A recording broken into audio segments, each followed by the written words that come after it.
Forget everything you know about the history of money. Long before gold bars sat in bank vaults or digital coins hit our screens, the world's most powerful currency was actually alive. These humble seashells built the first global trade networks, financing massive empires and crossing vast oceans to standardize value across 4 different continents. Long before algorithms executed trades in milliseconds and invisible currencies moved across global networks, the foundations of economic exchange were shaped by something far more tangible and far more elegant. In the shallow, sunlit waters of the Indian Ocean, a small marine organism produced an object so refined in form and function that it would become one of humanity's earliest and most trusted currencies, the cowrie shell. While today's digital economy relies on cryptographic systems and institutional trust, ancient societies found their solution in biology itself, nature's own perfectly engineered coin. The cowrie shell was not merely a decorative object, it possessed a combination of qualities that made it uniquely suited for economic use. Its smooth, glossy surface was not the result of human craftsmanship, but of a living process, formed gradually by the mantle of the mollusk. Each shell displayed a near-identical shape, oval, compact, and symmetrically curved, with a narrow slit lined by fine teeth along its underside. This consistency was crucial. Unlike irregular stones or handcrafted tokens, cowries offered a natural standardization that early economies desperately needed. Among the various species, those originating from the Maldives held particular significance. These shells became the dominant form of currency across vast regions of Africa, Asia, and even parts of Europe. Their geographic origin played a critical role in their value. The Maldives, an isolated chain of islands in the Indian Ocean, served as a natural mint, producing enormous quantities of these shells but limiting access to them. This scarcity, combined with controlled distribution through maritime trade networks, gave cowries an intrinsic and stable value. Equally important was their resistance to counterfeiting. In an era without advanced metallurgy or printing techniques, creating a convincing imitation of a cowrie shell was nearly impossible. The shell's intricate structure, polished finish, and subtle variations were products of biological growth, not human design. Any attempt to replicate them would have been immediately noticeable. This natural authenticity eliminated one of the greatest risks in early economies, the presence of fake currency. Trust, which modern systems achieve through complex verification protocols, was embedded directly into the object itself. Portability further enhanced the cowrie's appeal. Unlike bulky barter goods such as livestock, grain, or tools, cowrie shells were lightweight and durable. Large quantities could be transported over long distances with relative ease, especially along the expanding maritime trade routes of the ancient world. Traders carried them across the Indian Ocean, into the heart of Africa via trans-Saharan caravans, and throughout Southeast Asia. Their uniform size also made them easy to count, store, and divide, enabling more precise transactions than traditional barter ever allowed. Yet beyond their physical advantages, cowrie shells addressed a deeper, more universal problem: trust between strangers. Bartering required a coincidence of wants. Each party needed to desire what the other offered. This limitation severely restricted the scale and efficiency of trade. Cowries broke this barrier by acting as a universally accepted medium of exchange. Their widespread recognition meant that a trader in one region could confidently accept them, knowing they would be equally valued elsewhere. This shared trust did not arise from centralized authority, but from collective agreement reinforced over time. As more communities adopted cowries, their acceptance became self-sustaining. The shells evolved from simple objects of exchange into symbols of value, wealth, and even social status. In some cultures, they were used in rituals, adornments, and as markers of power, further embedding them into the fabric of society. In many ways, cowrie shells represent an early convergence of natural design and economic necessity. They demonstrate that the principles underlying modern financial systems, standardization, portability, scarcity, and trust, are not exclusively products of human innovation. Instead, they can emerge organically, shaped by the environment and refined through human use. Today's digital currencies may seem worlds apart from these ocean-borne tokens, yet they pursue the same fundamental goal: creating a reliable system of exchange in a complex and interconnected world. Where cowries relied on physical authenticity and geographic scarcity, digital systems depend on mathematical certainty and decentralized verification. The tools have changed, but the challenge remains the same. Looking back, the story of cowrie shells is more than a historical curiosity. It is a reminder that the origins of economic trust are deeply rooted in both nature and human collaboration. Before ledgers, before banks, before code, there was the ocean, quietly producing the first currency, perfectly formed, impossible to fake, and trusted across continents. For a currency to function effectively across vast regions and diverse cultures, it must possess a rare combination of physical reliability and conceptual clarity. The cowrie shell achieved this balance with remarkable precision, not through human engineering, but through the quiet consistency of natural processes. Its success as one of the earliest global currencies was not accidental.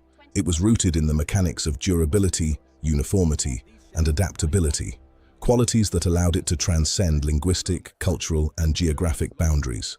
Durability was perhaps the most immediate and practical advantage. Unlike organic goods such as grain or livestock, which could spoil, die, or degrade over time, cowrie shells were exceptionally resilient. Their hard, polished exteriors resisted cracking, weathering, and decay. This meant that once a shell entered circulation, it could remain in use for years, even decades, without losing its integrity. In economic terms, this stability preserved value. A trader accepting cowries did not need to worry about deterioration, making them a reliable store of wealth in a way that many barter goods could never achieve. Equally important was their uniformity. Cowrie shells exhibited a striking consistency in size, shape, and appearance, especially those sourced from specific regions like the Maldives. Historical records suggest that entire shipments of goods, labor payments, and even taxes were calculated in vast quantities of shells. In barter economies, value was often subjective and difficult to measure. How many baskets of grain equaled one tool or one animal? Cowrie simplified this equation. Each shell represented a recognizable and widely accepted unit, allowing goods and services to be priced with far greater precision. This uniformity enabled something profound, the abstraction of value. Instead of negotiating endlessly over the relative worth of goods, traders could assign numerical values to items using cowries as a reference point. This shift from direct exchange to symbolic representation marked a critical step in the evolution of economic systems. It allowed markets to expand beyond local interactions, as participants could now engage in transactions with a shared understanding of value, even if they came from entirely different cultural backgrounds. Portability further amplified the shell's effectiveness. Cowries were small, lightweight, and easy to transport in large quantities. A trader could carry thousands of shells without significant burden, enabling both everyday purchases and long-distance trade. For small-scale transactions, buying food, tools, or basic services, individual shells or small strings of them were sufficient. Their size made them ideal for precise, low-value exchanges, something that bulky barter goods could not accommodate. At the same time, cowries were remarkably scalable. They could be bundled into strings, sacks, or standardized groupings, transforming them into units suitable for large-scale payments. Historical records suggest that entire shipments of goods, labor payments, and even taxes were calculated in vast quantities of shells. This dual functionality, serving both micro and macro transactions, gave cowries a flexibility that many later currencies would strive to replicate. As these shells moved along trade routes, their role began to extend beyond individual transactions. What emerged was not just a currency, but a system, a network of exchange that connected distant regions into a cohesive economic web. Maritime traders carried cowries across the Indian Ocean, linking island producers with mainland markets. From there, caravan routes transported them deep into the African continent, where they became integral to local economies. This circulation created one of the earliest interconnected market networks in human history. Goods, ideas, and cultural practices traveled alongside the shells, facilitated by a shared medium of exchange. A merchant in East Africa could trade with a counterpart in South Asia not because they shared a language or political system, but because they both trusted the value of cowries. This trust acted as a bridge, enabling interactions that would have otherwise been impossible. As more communities adopted cowries, their acceptance became self-sustaining. The shells evolved from simple objects of exchange into symbols of value, wealth, and even social status. The shells became more than just currency. They became infrastructure, an underlying framework that supported expanding trade networks. In this sense, cowries laid the groundwork for the concept of a global market long before the modern era. What makes this system particularly remarkable is that it developed without centralized control. There was no single authority regulating supply, setting exchange rates, or enforcing usage. Instead, the system evolved organically, driven by collective participation and mutual benefit. The mechanics of the currency, its durability, uniformity, and portability, were sufficient to sustain trust and facilitate growth. In retrospect, the cowrie shell represents a milestone in economic evolution. It demonstrates that the foundations of complex market systems do not necessarily require advanced technology or formal institutions. Sometimes they emerge from the convergence of natural design and human need. Through its simple yet effective mechanics, the cowrie shell transformed scattered trade into interconnected networks, setting the stage for the sophisticated economies that would follow. What began as a localized system of exchange in the Indian Ocean gradually expanded into one of the most influential economic networks of the ancient world. Cowrie shells, once confined to tropical waters, became the driving force behind a vast web of trade routes that stretched across continents. Their journey from island shores to the interiors of powerful civilizations reveals not only the adaptability of this currency, but also its central role in shaping early global commerce. The expansion of shell currency followed the rhythms of maritime and overland trade. From the Maldives and surrounding regions, cowries were transported by seafaring merchants along the Indian Ocean trade routes, reaching the thriving markets of South Asia. In ancient India, these shells became deeply embedded in everyday economic life. They were used in local markets, agricultural transactions, and even in systems of taxation. Their accessibility and reliability made them especially valuable in rural and decentralized economies, where standardized coinage was often limited or unavailable. From India, the influence of cowrie currency extended further east and north, eventually intersecting with the vast networks commonly associated with the Silk Road. While silk, spices, and precious metals dominated the imagery of these routes, cowrie shells quietly circulated alongside them, functioning as a practical medium of exchange in regions where metal coinage was scarce or impractical. Their presence along these routes illustrates an important truth. Global trade was not sustained solely by luxury goods, but by reliable currencies that enabled everyday transactions across cultures. In ancient China, cowrie shells achieved an even more profound level of significance.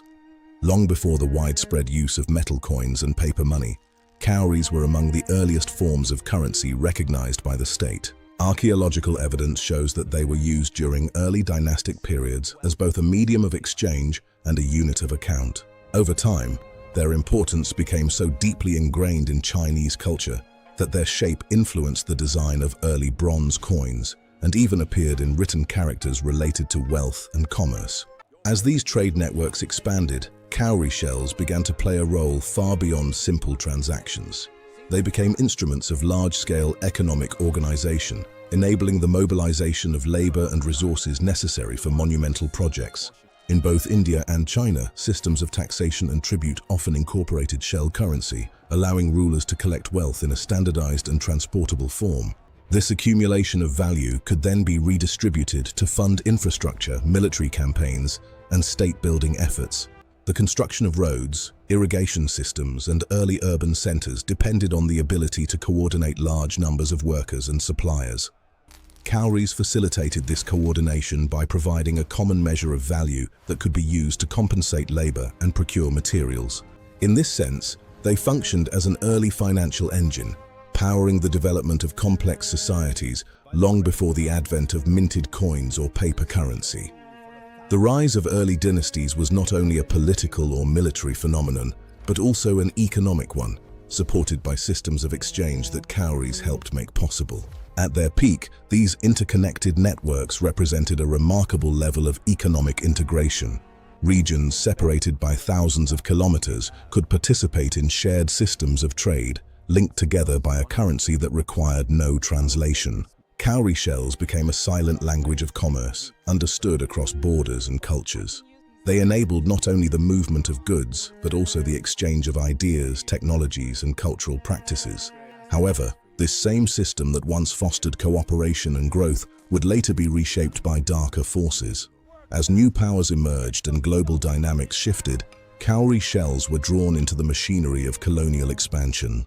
European traders, recognizing the established trust and widespread acceptance of cowrie currency in parts of Africa and Asia, began to exploit this system for their own advantage. By controlling the supply of cowrie shells, particularly through access to their primary sources, colonial powers were able to manipulate local economies.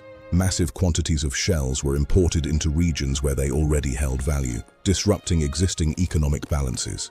What had once been a stable and self-regulating system became increasingly distorted as the influx of currency led to inflation and dependency.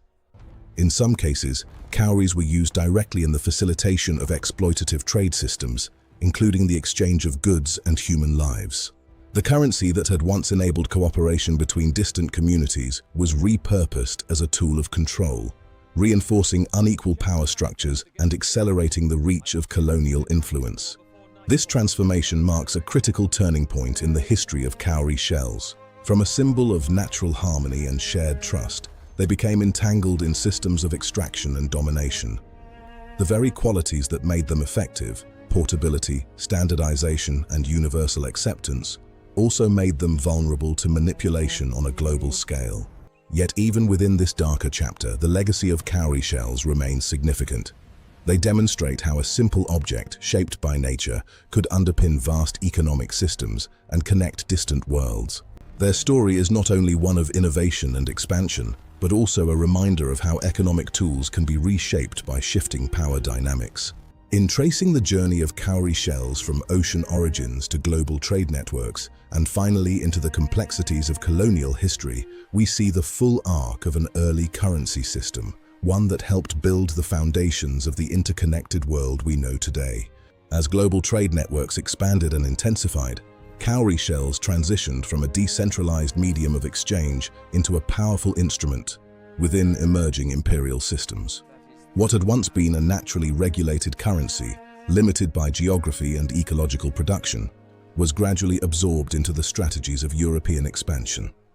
In this transformation, the very strengths of cowrie shells became vulnerabilities, exploited to reshape entire economies and societies. European powers quickly recognized the unique position cowries held in African markets. Across large regions of West and Central Africa, these shells were not merely accepted, they were deeply embedded in social, political, and economic life. They functioned as currency, symbols of wealth, and tools of governance. Rather than replacing this system, European traders chose a more calculated approach. They inserted themselves into it.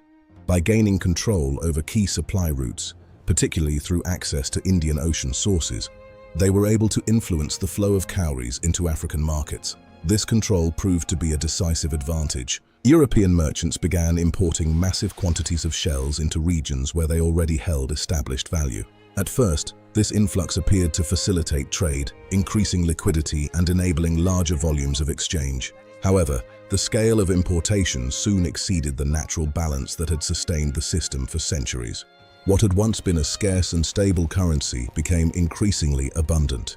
This artificial increase in supply triggered a classic economic consequence: inflation. As more shells entered circulation, their individual value declined, prices rose, purchasing power weakened, and the stability that had defined cowrie-based economies began to erode. Local populations found themselves navigating a rapidly changing economic landscape. Jan. Wealth stored in cowries lost value, and traditional systems of exchange became distorted. The implications of this shift extended far beyond market dynamics. Jan. By manipulating the currency supply, European powers were able to destabilize existing power structures. Jan.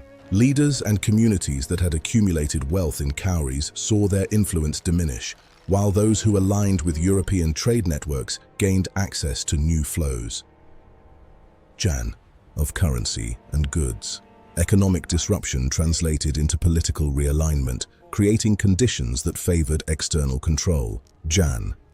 Within this context, cowrie shells became entangled in one of the darkest chapters of global history, the transatlantic slave trade. Jan. European traders used cowries as a medium of exchange in transactions that commodified human lives. Jan. The widespread acceptance of shells in African markets made them a convenient tool for acquiring enslaved individuals, Jan, who were then transported across the Atlantic. In this system, currency was no longer simply a facilitator of trade, it became a mechanism of exploitation. Jan. The scale of this economic manipulation was unprecedented. Shiploads of cowries were transported from the Indian Ocean to West Africa, Jan, creating a continuous cycle of supply that fueled both trade and inflation. This was not a passive process, it was a deliberate strategy, Jan. By controlling the currency, European powers could influence the terms of exchange, dictate market conditions, and extract value on a massive scale. Jan. Over time, the instability caused by this influx undermined the long-term viability of cowrie shells as a reliable currency. Jan. As their value fluctuated and trust eroded, the need for more controlled and standardized systems of money became increasingly apparent. Jan. The very qualities that had once made cowries effective, decentralization and accessibility, now contributed to their decline in a world where power was becoming more centralized. Jan. This transition paved the way for the rise of metal-based currencies and formal banking systems. Jan. Unlike cowries, metal coins could be minted with official markings, allowing states to regulate supply and assert authority over economic activity. Jan. Gold, silver, and copper coins introduced new levels of durability, divisibility, and most importantly, control. Governments could standardize value. Jan. Enforce usage and integrate taxation more efficiently. At the same time, the emergence of centralized banking institutions introduced a new layer of abstraction. Jan. Value was no longer tied solely to physical objects, but to systems of credit, debt, and record-keeping. Jan. Trust, which had once been embedded in the natural form of a shell, was now transferred to institutions and governing bodies. Jan. This marked a fundamental shift in the nature of money, from something inherently trustworthy to something that required oversight and regulation. Jan. The decline of cowrie shells as a dominant currency was not simply the result of technological progress. It was deeply connected to the historical forces of exploitation and control. Jan. Their story illustrates how economic systems can be reshaped by those who manage supply and distribution, and how currency itself can become a tool of power. Jan. In the end, cowrie shells stand as both a symbol of early economic ingenuity and a cautionary example of how that ingenuity can be redirected. Jan.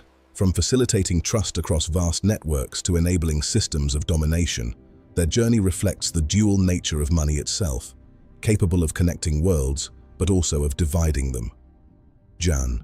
Although cowrie shells have long disappeared from the forefront of global commerce, their legacy continues to echo through both cultural traditions and modern financial systems. Jan Vo script.